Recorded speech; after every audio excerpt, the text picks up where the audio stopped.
I am the Tofu Golem. Please enjoy the video. You begin by confirming the exact Apple ID and which device or phone can receive codes. Open Settings on a trusted iPhone or System Preferences on a Mac and check the Apple ID line. If you can unlock a trusted device, you can request a verification code quickly. Once you have access to that device, make sure Do Not Disturb won't block messages and be ready to enter the code into the reset flow to prove it. You can reset directly from a signed-in device. Tap Change Password and follow prompts. You'll enter the device passcode, then type a new password. If you're not signed in anywhere, go to iForget. Apple. Calm and enter the Apple ID. Follow the recovery prompts. You may receive a two-factor code or wait for account recovery.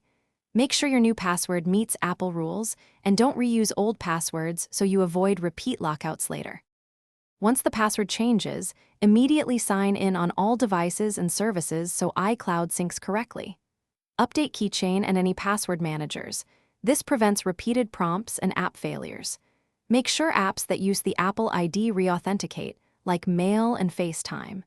If a device still shows verification errors, sign out and back in. If you cannot reset because you lack trusted access, start account recovery and be prepared.